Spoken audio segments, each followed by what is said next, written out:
160 शब्द प्रति minute, 1100 word. Start. योजना आयोग द्वारा गरीबी के संबंध में जो मापदंड निर्धारित किया गया है उसके अनुसार भारत में गरीबी रेखा से नीचे रहने वालों की तादाद पूर्व अनुमान के मुकाबले कहीं ज़्यादा है और आंकड़ों का यह सिलसिला इस ओर भी संकेत करता है कि किस तरह फॉर्मूला बदलने से स्थिति बदल जाती है। पूर्व अनुमान में यह बताया गया था कि वर्ष 1987-88 में ग्रामीण क्षेत्रों में गरीबी रेखा से नीचे रहने वालों का प्रतिशत करीब 33% था, जो घटकर 19% रह गया। शहरी इलाकों में यह मात्र 20% था, जो घटकर 13% रह गया था। परंतु नए फॉर्मूले के अनुसार, जिसे योजना आयोग ने स्वीकार भी किया है, वर्ष 1987-88 में ग्रामीण क्षेत्रों में गरीबी रेखा के नीचे रहने वालों की वास्तविक तादाद लगभग 40% थी, जो घटकर 38% रह गई। ग्रामीण और शहरी क्षेत्रों को मिलाकर गरीबी रेखा से नीचे रहने वालों की तादाद लगभग 39% थी, जो वर्ष 1993-94 में करीब 36% हो गई। इस तरह ताज़े आंकड़े के अनुसार यह बताया जा रहा है कि गरीबी रेखा से नीचे रहने वालों की वास्तविक तादाद 36% है।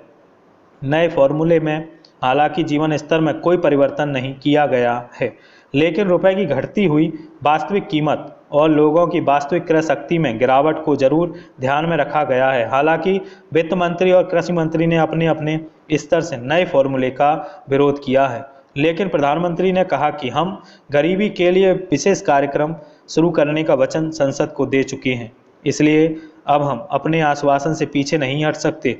कुल मिलाकर इस नए अनुमान का व्यावहारिक अर्थ यह होगा कि उन राज्यों को केंद्र से मिलने वाली इस सहायता राशि में काफ़ी वृद्धि होगी जहां गरीबी ज़्यादा है। दूसरी तरफ केरल और पश्चिम बंगाल जैसे राज्यों को केंद्रीय सहायता कम कर दी जाएगी, क्योंकि वहां गरीबी रेखा से नीचे रहने वालों की तादाद में कमी आई है। यह वास्तव में चिंता की बात है कि आज़ादी के बाद 50 साल बीत जाने और 8 वर्षीय योजना को पूरा कर चुकने के बावजूद देश की लगभग 1/3 आबादी गरीब है। असलियत तो यह है कि यदि सही अध्ययन किया जाए और जीवन स्तर के वर्तमान मानदंडों को देखें तो गरीबी की तादाद कहीं ज़्यादा है। आज शायद यह भी जरूरी हो गया है कि पिछले 50 वर्षों में अमीरी जिस ढंग से बढ़ी है उसका भी अध्ययन किया जाना चाहिए। यह जरूरी है कि नए अमीर बनने वालों का प्रतिशत ज़्यादा नहीं बढ़ा है, लेकिन अमीरी का अनुपात काफ़ी बढ़ा है। उन अमीर लोगों के जीवन स्तर और सामान्य लोगों के जीवन स्तर का तुलनात्मक अध्ययन भी होना चाहिए। ध्यान देने की बात यह भी है कि जिस ढंग से बेरोजगारी बढ़ रही है उसके गरीबियों की बात तो दूर रही, उसका अस्तित्व भी बेरोजगार मिलने पर टिका हुआ है। रोज़ कमाना और रोज़ खाना ऐसे सीमांत किसानों की तादाद भी बहुत बड़ी है, जो अपनी बढ़ती ज़रूरतों और घटती क्रिया शक्ति के कारण ज़मीन बेचने को मजबूर होते हैं और इस तरह जीवन यापन का आधार भी खो देते हैं। गणतंत्र दिवस की पूर्व संध्या पर राष्ट्रपति द्वारा राष्ट्र के नाम पर प्रसारित संदेश में राष्ट्रपति महोदय ने कहा कि मैं प्रार्थना करता हूं कि भारत निरंतर सुदृढ़ होकर आगे बढ़े। वह एक प्रगतिशील, समृद्ध एवं शक्तिशाली राष्ट्र के रूप में अपनी पूरी क्षमता से ऊपर उठकर आने वाले वर्षों में सभ्यता के शिखर तक विश्व का नेतृत्व करे। सचमुच यह हमारे स्वतंत्रता संघर्ष में महान नेताओं का सपना था, परिकल्पना थी। भारत की स्वतंत्रता में उन्होंने मानव जाति के लिए एक नई आशा देखी थी। मुझे नेताजी सुभाष चंद्र बोस, जिनकी हम इस वर्ष जन्म शताब्दी मना रहे हैं, आज उनके प्रेरक शब्द याद आ रहे हैं। आज़ाद हिंद रेडियो पर अपने प्रसारण में 19 फरवरी 1942 को नेताजी ने कहा था, हिंदुस्तान की मुक्ति से एशिया और विश्व मानव उद्धार के बड़े लक्ष्य की ओर बढ़ेंगे। भारत, जिसका इतिहास हजारों वर्षों का है, उसके नागरिकों को यह 50 वर्ष का समय शायद अधिक ना लगे। हम नागरिक आज़ादी के बाद भारत की उन्नति पर गर्व करें तो वह उपयुक्त ही होगा। यह बेहिचक कहा जा सकता है कि प्राथमिक, द्वितीय एवं तृतीय सभी क्षेत्रों में ठोस प्रगति एवं सकारात्मक उपलब्धियां प्राप्त हुई हैं।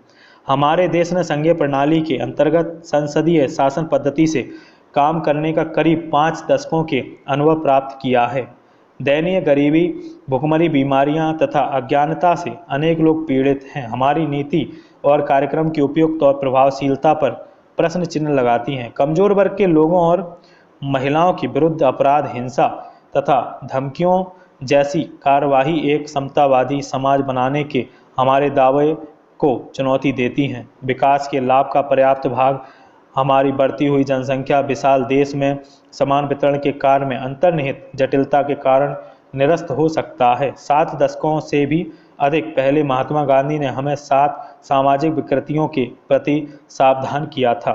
सन 1925 में यंग इंडिया में लिखते हुए बापू ने सिद्धांत विहीन राजनीति, श्रम विहीन संपत्ति, विवेक विहीन भोग विलास, चरित्र विहीन शिक्षा, नैतिकता विहीन व्यापार, मानवीयता विहीन विज्ञान और त्याग विहीन पूजा में 7 पापों पर उंगली उठाई थी। जातिवाद, सांप्रदायवाद को, जिनका भ्रष्टाचार और अपराधों के साथ घृणित एवं खतरनाक गठबंधन है, स्पष्ट रूप से सीधे सीधे नकारा जाना चाहिए। हमारी लोकतांत्रिक सरकार एवं विकास की संस्था संसद, न्यायपालिका, कार्यपालिका, लोक सेवा और प्रेस उतनी ही प्रभावशील होगी जितने कि इनके कार्य के जिम्मेदार लोग चाहेंगे।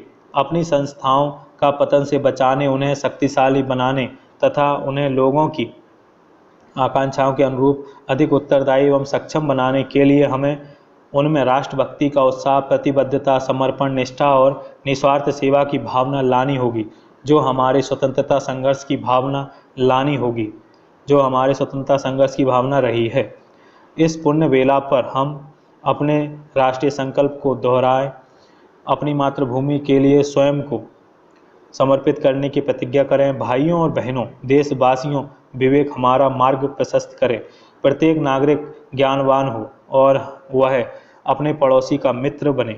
भारत गौरवशाली बने।